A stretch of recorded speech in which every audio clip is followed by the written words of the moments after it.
पश्चिम बंगाल की राजनीति में एक नया विवाद सामने आया है। तृणमूल कांग्रेस की बागी सांसद काकोली घोष दस्तीदार के बेटे और पेशे से डॉक्टर वैद्यनाथ घोष दस्तीदार ने राज्य की पूर्व मुख्यमंत्री ममता बनर्जी सहित पार्टी के कई वरिष्ठ नेताओं को कानूनी नोटिस भेजा है। बताया जा रहा है कि यह नोटिस उन सार्वजनिक दावों और राजनीतिक चर्चाओं को लेकर भेजा गया है जिनमें कहा गया था कि डॉक्टर वैद्यनाथ घोष दस्तीदार ने 12/7 विधानसभा क्षेत्र से विधायक यानी एमएलए का टिकट मांगा था।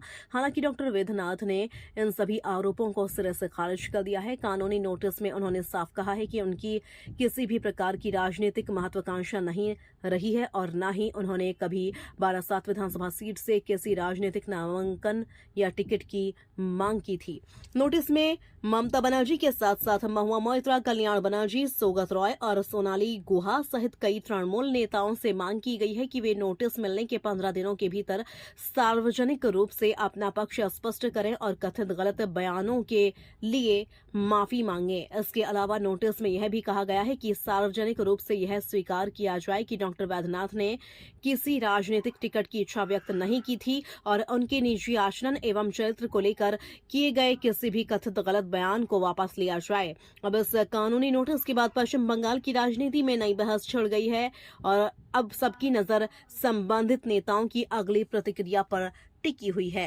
बंगाल में डबल इंजन की सरकार ने जिस प्रकार का आगाज किया है, भूतो न भविष्यते, यहाँ के लोगों की आशा जगी है, कटमनी के लोगों का दिन समाप्त हुए हैं, गुंडागर्दी करने वालों के अब हालात जो बनी है सबको पता है। अब बंगाल फिर अपने पुराने वैभव को लौटेगा, हमारी सांस्कृतिक राजधानी और औद्योगिक राजधानी बनेगा। दुद्दू दादा के नेतृत्व में बंगाल को आगे बढ़ने से कोई रोक नहीं सकता।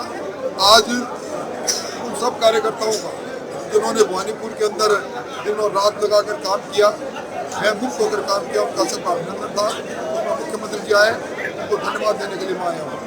अच्छा, और एक बात, यहाँ पर जो तृणमूल के नेता लोग हैं उन सब के विधायकों के इतना दुर्नीति में उन लोग का नाम था, इतना दिन कुछ नहीं प्रशासन किया, सरकार पलट गया, अभी बहुत लेट हो रहा है और जो एलिगेशन है, स्कैम है, वो लेकर काम हो रहा है। तो ये क्या तौर पर नाक से पूरा उनका भ्रष्टाचार का पैसा भी निकलेगा और इन्होंने जो अत्याचार अनाचार किया उसका बदला चुकाना पड़ेगा। आपकी सवाल सर, दिल्ली में कुछ नेता लोग को देखा जा रहा है, एमपी लोग को, कि अमित शाह के घर के आसपास घूमते हुए, क्या बोले? मैंने बचपन में कहा था ना, टीएमसी की हालत, टीएमसी अब तेरी और मेरी पार्टी रहेगी, वो भतीजे की पार्टी रहेगी। और मैंने कहा ना, इस दिल के टुकड़े 1000 रुपए, कोई यहाँ गिरा कोई वहाँ गिरा, उसी हालात में टीएमसी की हालात।